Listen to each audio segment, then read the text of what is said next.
Olá pessoal, eu sou Hugo de Brito Machado II e esse é mais um vídeo do quadro Direito Tributário nas súmulas do STF e do STJ. No vídeo de hoje não vamos tratar propriamente de uma súmula, mas de uma decisão do STF que tratou da tributação do software e a modulação que se fez dos efeitos dessa decisão.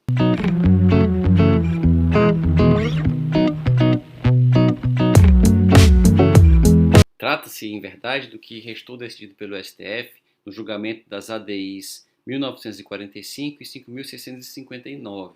No julgamento dessas ações, o STF posicionou-se no sentido de que o download de software, o licenciamento de software, seja por que meio for, ele se sujeita ao ISS, ao Imposto sobre Serviços, e não ao ICMS, Imposto Estadual sobre Operações Relativas à Circulação de Mercadorias. E é interessante observarmos o que está por trás dessa decisão e a controvérsia que ela solucionou. Na verdade, a tributação do software vem sendo debatida no Judiciário e pelo Supremo Tribunal Federal desde os anos 90. Nos anos 90, apreciando pela primeira vez a questão de como os programas de computador deveriam ser tributados, o STF entendeu que, sendo o programa feito por encomenda, haveria incidência do ISS. Então, se uma empresa contratasse uma prestadora de serviço de programação, contratasse uma empresa de TI, de tecnologia da informação, para fazer um programa, um software personalizado com as características, com as funcionalidades solicitadas sob medida por quem havia contratado a feitura desse software, haveria incidência do ISS. Seria um serviço de programação. Mas, se a pessoa estivesse passando por uma loja, visse uma caixa com os disquetes necessários à instalação do Windows 95 ou do Microsoft Flight Simulator 98 e comprasse esses disquetes e levasse para casa para instalá-los no seu computador, como estaria havendo a venda de uma mercadoria, haveria incidência do ICMS. O STF aplicou um entendimento que já era presente na sua jurisprudência, que partia de um critério traçado em um parecer feito por Geraldo Atalib e Kleber Giardino, de separar a competência para a instituição do ISS e do ICMS a partir da preponderância das obrigações de fazer ou de dar. Se houvesse um contrato em que o objeto do contrato envolvesse uma obrigação de dar alguma coisa, se essa coisa fosse um bem móvel e corpóreo destinado ao comércio, uma mercadoria, haveria incidência do ICMS. Caso preponderasse a obrigação de fazer, haveria incidência do ISS. E aí, por exemplo, se alguém contratasse a feitura de um terno sob encomenda, de um alfaiate, haveria a tributação pelo ISS. Se, no entanto, fosse comprado um terno pronto numa loja de roupas masculinas, haveria incidência do ICMS. E o STF aplicou a mesma lógica ao software. A questão é que, pouco tempo depois, a tecnologia evoluiu e passou a haver o download de software. O software, mesmo esse software dito de prateleira, que não era feito por encomenda, e que o STF havia dito que se submeteria ou submeter-se-ia ao ICMS, por haver a venda da mercadoria, que seria o corpus mecânico nas caixas com os disquetes ou CDs, que seriam mercadorias. Quando passou a haver a venda desse software ou dessa licença desse software por meio de download, se vendia a licença e se transferia o software para o comprador por meio de download, essa questão foi levada novamente ao STF, desta feita no início dos anos 2000. E o STF entendeu que continuaria havendo a incidência do ICMS. Ele manteve aquele mesmo entendimento. Se o software fosse feito por encomenda, não importa se é entregue o disquete depois ou se é feito o download depois, mas ele foi produzido por encomenda, haveria incidência do ISS. Se ele fosse produzido em larga escala, indistintamente, não importa se foi comprado o disquete ou por download, haveria incidência do ICMS. O STF, portanto, manteve o critério. Mas depois a tecnologia continuou evoluindo e, de novo, desafiou esse critério criado pelo STF. Porque passamos a ter download de software e o pagamento da licença por um tempo determinado. Não se paga para usar o programa para o resto da vida, mas se paga por um mês para usar a licença daquele editor de textos ou daquele antivírus, ou por um ano, e ao final de um ano a licença expira e é preciso renová-la para continuar usando o programa. E aí isso desafiou de novo a questão de saber, isso é uma venda de mercadoria? Se é por tempo limitado, seria equivalente então a um aluguel em vez de ser uma venda? Já que depois de um tempo a licença expira. E se passarmos a perceber que depois de algum tempo, nem mesmo a transmissão dos dados era necessária, seria possível comprar uma licença e usar um programa que fica armazenado nos discos rígidos do servidor daquele que vende a licença. A pessoa precisa apenas de um acesso à internet para, acessando a nuvem na qual estão gravados os programas, usar os programas, mas os programas não são transferidos para o seu computador. Então, se modifica completamente aquela base de premissas das quais partiu o STF para dizer que nesses casos incidiria o ICMS, porque o programa seria feito de maneira massificada e não era por encomenda. E aí foi nesse contexto que o STF agora julgou, as ADINs em referência e decidiu que incide apenas o ISS sobre o licenciamento de software, não importa se feito por encomenda ou se feito em larga escala. E partiu o STF dos seguintes argumentos. O primeiro é de que há, de qualquer forma, uma utilidade que se coloca à disposição do tomador. Há um trabalho na elaboração daqueles programas que são colocados à disposição do tomador, do que seria o serviço, né, do comprador das licenças. Então, os programadores têm que trabalhar para fazer o programa e haveria aí o trabalho humano que caracterizaria o serviço, ainda que os programas sejam feitos em larga escala, massificados, e não para aquele comprador específico. E também o argumento de que as competências não estão claramente definidas na Constituição, caberia à lei complementar definir melhor essas competências, até para dirimir conflitos entre elas, e nessa ordem de ideias, a lei complementar 116 teria esclarecido que sobre essas operações, todas elas de licenciamento de software, incide apenas o ISS. Então, do mesmo jeito que nas operações mistas, operações que envolvem serviços e o fornecimento de mercadorias, como, por exemplo, alimentação em bares e restaurantes, enfim, como em várias situações como essas, que ficam numa zona de fronteira, cabe à lei complementar definir em qual dos dois lados ficará o contribuinte, se será o contribuinte do ISS ou do ICMS, a mesma coisa aconteceu nesse caso, de acordo com o STF. E ainda partiu o STF de um princípio que talvez esteja arraigado no senso comum jurídico, notem, no senso comum jurídico, não na Constituição, que é o princípio do tem que pagar alguma coisa. O quê? Não vai pagar ICMS? Não vai pagar ISS? Tem que pagar alguma coisa. Esse princípio é um princípio equivocado porque ele despreza a existência da competência residual. É porque existe a competência residual que nós temos que afastar esse princípio, porque a competência residual, a competência para a União criar impostos diversos dos previstos na Constituição, ela pressupõe que existam realidades que não são alcançadas por nenhum desses impostos já previstos na Constituição.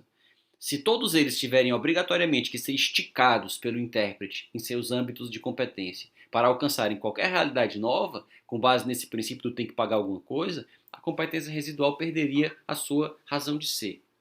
Então, a competência residual tem essa importante função de mostrar a inexistência desse princípio do tem que pagar alguma coisa. Era um argumento legítimo, o argumento dos contribuintes de que o licenciamento de software nem é um serviço sujeito ao ISS, tampouco é uma venda de mercadoria sujeita ao ICMS. É uma realidade nova, diferente, que não se encaixa em nenhuma das duas competências e que poderia ser alcançada, quando muito, por um imposto novo. Não foi o caminho que o Supremo seguiu o caminho de definir como tributáveis essas operações pelo ISS, Imposto Municipal sobre Serviços. Foi o que restou decidido nessas ADIs. Agora, algumas observações adicionais. A primeira, o Supremo modulou os efeitos e disse, portanto, que até a publicação da decisão, salvo pessoas que já tenham judicializado a questão, em face das quais será aplicável o entendimento que foi firmado pelo Supremo, para quem já judicializou, e isso é um estímulo. Quando o Supremo faz isso, ele está dando um estímulo à judicialização. Sempre que o Supremo diz que uma lei é inconstitucional, por exemplo, uma cobrança de um tributo é inconstitucional, mas modula os efeitos, ou seja, ninguém vai poder se aproveitar dessa inconstitucionalidade, pedir de volta o tributo, porque só dali para frente é que ele será considerado inconstitucional. Mas quem já entrou com ações na justiça vai poder. Então, sempre que o contribuinte tiver uma dúvida sobre se um tributo é devido ou não, ele vai preferir entrar logo com ação para discutir. Porque se depois o Supremo disser que é indevido e modular os efeitos, a modulação não o alcançará. Então, é uma decisão que, embora possa ter os seus motivos, mas ela leva a essa inegável a esse inegável estímulo, incentivo à judicialização. Então esse é um ponto a ser considerado. Outro aspecto que deve ser destacado é que o Supremo fez uma modulação bastante minudente, bastante cheia de regras e exceções. Então ele disse o seguinte: a decisão só produz efeitos dali para frente. Porém, se o contribuinte, como havia uma disputa entre ISS e ICMS, e o Supremo entendeu que o devido seria o ISS, o que restou fixado foi o seguinte: se o contribuinte vinha recolhendo o ISS, nada há a alterar com o advento dessa decisão. Ela disse que o recolhimento de ISS é devido, então esse recolhimento está confirmado.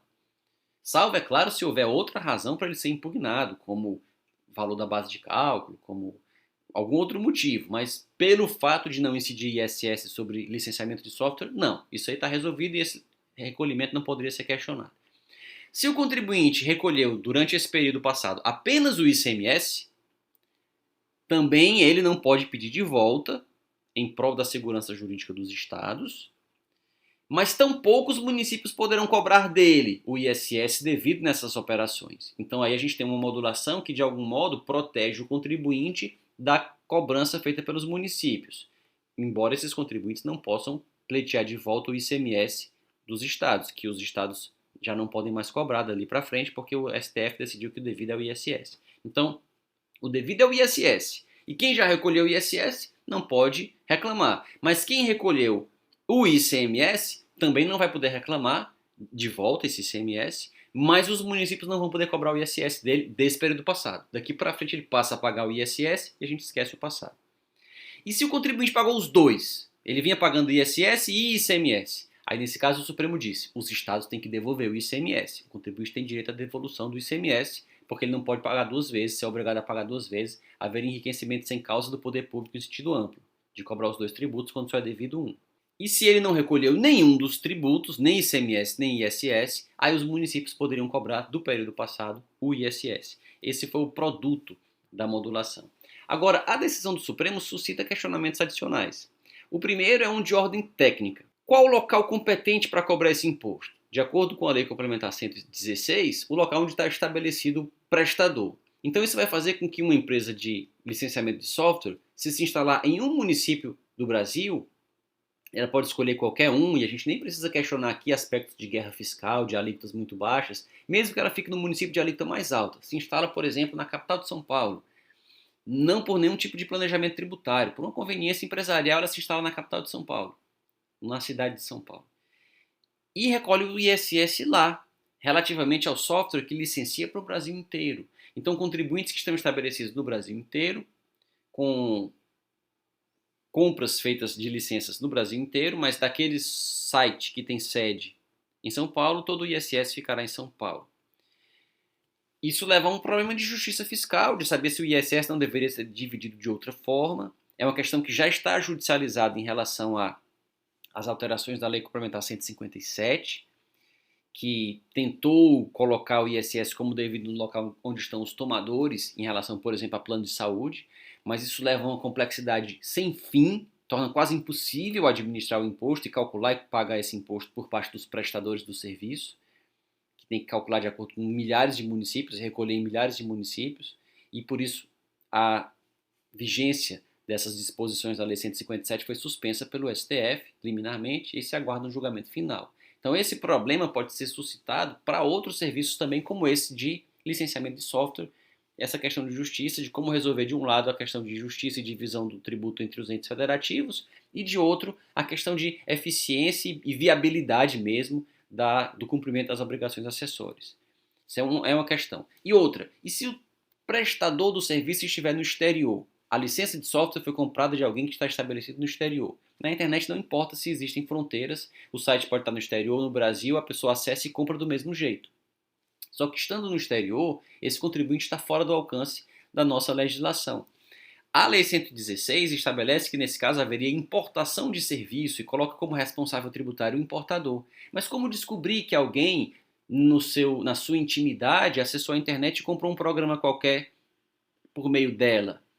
Então não tem como saber que o contribuinte fez essas compras. Então aqui a gente tem uma dificuldade de ordem técnica, que é muito maior do que a dificuldade de ordem normativa. Esses aspectos foram inclusive abordados no último ou no mais recente livro, coordenado no âmbito do Instituto Cearense de Estudos Tributários, pelo professor Hugo de Brito Machado Pai, que é a tributação e novas tecnologias. Tudo isso é discutido nesse livro, que aqui já fica desde logo a indicação.